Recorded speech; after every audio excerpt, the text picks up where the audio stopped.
আসসালামু আলাইকুম সুপ্রিয় দর্শক, যথারীতি আবারও চলে আসলাম আজকের আবহাওয়ার সবচেয়ে গুরুত্বপূর্ণ খবর ঝড় বৃষ্টি, নিম্নচাপ, ঘূর্ণিঝড় ও শৈত্যপ্রবাহের আপডেট নিয়ে। জানিয়ে দিব আজ মাঝরাত্র থেকে আগামীকাল মাঝরাত্রের মধ্যে বাংলাদেশের ৮ বিভাগের ৬৪ জেলাসহ পশ্চিমবঙ্গ, আসাম, মেঘালয় ও ত্রিপুরা রাজ্যের কোন জেলার আবহাওয়া পরিস্থিতি কেমন থাকার সম্ভাবনা রয়েছে, কোন কোন জেলাতে শীতের তীব্রতা আরও বৃদ্ধি পেতে পারে, কোন কোন জেলা জুড়ে ঘন কুয়াশার দেখা মিলতে পারে অথবা শৈত্যপ্রবাহের সম্ভাবনা রয়েছে, কোন কোন জেলার আকাশ মেঘলা থেকে মেঘাচ্ছন্ন থাকতে পারে, বিস্তারিত এই মুহূর্তে আপনাদেরকে আমি জানিয়ে দিব। তার আগে আপনি এই ভিডিওটি কে কোন জেলা থেকে দেখছেন তা আমাদের কমেন্ট বক্সে আপনার জেলার নামটি লিখে দিবেন। আর ভিডিওটি ভালো লাগলে লাইক, কমেন্ট এবং শেয়ার করতে ভুলবেন না। তো সুপ্রিয় দর্শক, এই মুহূর্তে আমি সরাসরি রয়েছি ইউরোপিয়ান রাডারের স্যাটেলাইট চিত্র উপগ্রহে। আর এখনকার পরিবেশ যেটি দেখতে পাচ্ছি যে এই মুহূর্তে বাংলাদেশের ৮ বিভাগের ৬৪ জেলার আকাশে একদম পরিষ্কার রয়েছে এবং দেখতে পাচ্ছেন যে প্রত্যেকটি জেলাগুলোতে এই মুহূর্তে ঝলমলে রুদ্রোজ্জ্বল আকাশ পরিলক্ষিত হচ্ছে। কেবল এইখান থেকে পশ্চিমবঙ্গের দু এক জায়গার আকাশে দেখতে পাচ্ছেন যে মেঘের আনাগোনা রয়েছে। তাছাড়া এই মুহূর্তে আপনার ত্রিপুরা সহ আসাম, মেঘালয়ের প্রত্যেকটি জেলার আকাশে একদম পরিষ্কার পরিচ্ছন্ন রয়েছে। তো সুপ্রিয় দর্শক, এই মুহূর্তে আপনাদেরকে জানিয়ে দিব আজ মাঝরাত্র থেকে আগামীকাল মাঝরাত্রের মধ্যে মোট ২৪ ঘন্টার মধ্যে বাংলাদেশের ৮ বিভাগের ৬৪ জেলাসহ পশ্চিমবঙ্গ, আসাম, মেঘালয় ও ত্রিপুরা রাজ্যের কোন জেলার আবহাওয়া পরিস্থিতি কেমন থাকার সম্ভাবনা রয়েছে।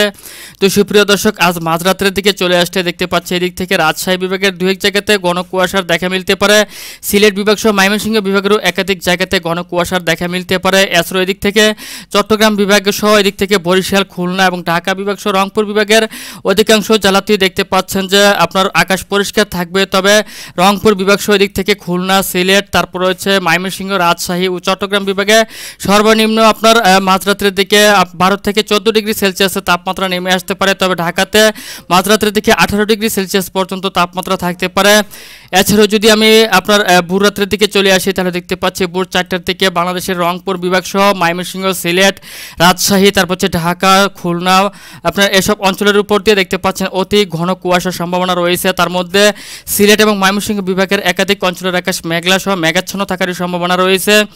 তাছাড়া চট্টগ্রাম বিভাগে এই সময়টাতে ১৮ ডিগ্রি সেলসিয়াস তাপমাত্রা থাকতে পারে, বরিশালে ১৬ ডিগ্রি, তারপর হচ্ছে খুলনাতে ১৫ ডিগ্রি, ঢাকাতে ১৭ ডিগ্রি, এদিক থেকে রংপুরে ১৫ ডিগ্রি, সিলেটে ১৪ ডিগ্রি এবং রাজশাহীতে ১৪ ডিগ্রি সেলসিয়াস পর্যন্ত তাপমাত্রা থাকতে পারে। তবে পশ্চিমবঙ্গের অধিকাংশ জায়গা সহ বাংলাদেশের অধিকাংশ জায়গার উপর দিয়ে ঘন কুয়াশার সম্ভাবনা রয়েছে। আসাম, মেঘালয়ের দু এক জায়গার আকাশ মেঘলা থেকে মেঘাচ্ছন্ন থাকার সম্ভাবনা রয়েছে।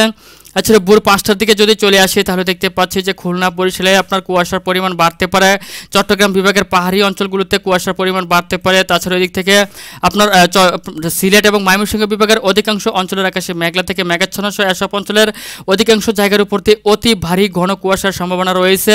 তাছাড়া এদিক থেকে রংপুর সহ রাজশাহী, ময়মনসিংহ বিভাগেরও একাধিক জায়গাতে হালকা থেকে মাঝারি ধরনের কুয়াশার সম্ভাবনা রয়েছে। তো সুপ্রিয় দর্শক, শনিবার দিন যদি আমি আপনার দুপুরের দিকে চলে আসি তাহলে দেখতে পাচ্ছি সকাল ৮টা-১০টার পর থেকেই বাংলাদেশের রংপুর, রাজশাহী, ঢাকা, খুলনা, বরিশাল বিভাগের অধিকাংশ অঞ্চলের আকাশ পরিষ্কার থাকার সম্ভাবনা রয়েছে। তবে চট্টগ্রাম বিভাগ সহ দিক থেকে ময়মনসিংহ, সিলেট বিভাগের দু এক জায়গার আকাশ মেঘলা সহ মেঘাচ্ছন্ন থাকার সম্ভাবনা রয়েছে। তাছাড়া দুপুরের পর থেকে চলে আসলে দেখতে পাচ্ছি যে বাংলাদেশের ৮ বিভাগের ৬৪ জেলার আকাশে একদম পরিষ্কার থাকবে, রুদ্রোজ্জ্বলময় আকাশ থাকবে। এবং আপনার বিকেলের পর থেকে সন্ধ্যার দিকে চলে আসলেও দেখতে পাচ্ছি বাংলাদেশের ৮ বিভাগের ৬৪ জেলার আকাশে পরিষ্কার রয়েছে। আসাম এবং মেঘালয়ের কিছু অংশে দেখতে পাচ্ছেন যে মেঘের আনাগোনা রয়েছে। পশ্চিমবঙ্গের প্রত্যেকটি জেলার আকাশে পরিষ্কার রয়েছে, ত্রিপুরার প্রত্যেকটি জেলার আকাশে পরিষ্কার রয়েছে। এবং শনিবার দিন যদি মাঝরাতের দিকে চলে আসে তাহলে আবারও দেখতে পাচ্ছি যে বাংলাদেশের একাধিক জেলাগুলোতে আপনার ঘন কুয়াশার সম্ভাবনা রয়েছে। ময়মনসিংহ, সিলেট বিভাগের একাধিক জেলার আকাশ মেঘলা সহ মেঘাচ্ছন্ন রয়েছে। তাছাড়া আপনার এদিক থেকে রাজশাহী, খুলনা, ঢাকা, বরিশাল, রংপুর সহ চট্টগ্রাম বিভাগের অধিকাংশ অঞ্চলগুলোতে হালকা থেকে মাঝারি কুয়াশা এবং ময়মনসিংহ, সিলেট বিভাগের একাধিক জেলাতে অতি ভারী ঘন কুয়াশার দেখা মিলতে পারে। এবং ভোর ৫টার দিকে আপনার সারা বাংলাতেই আপনার অতি ঘন কুয়াশার দেখা মিলতে পারে। ঢাকা বিভাগ সহ একাধিক জেলাগুলোতে সর্বনিম্ন ১৪ থেকে ১৫ ডিগ্রি সেলসিয়াসের তাপমাত্রা নেমে আসতে পারে এবং রাজশাহী, রংপুর, সিলেট, খুলনা বিভাগে সর্বনিম্ন ১১ ডিগ্রি সেলসিয়াস পর্যন্ত তাপমাত্রা নেমে আসতে পারে।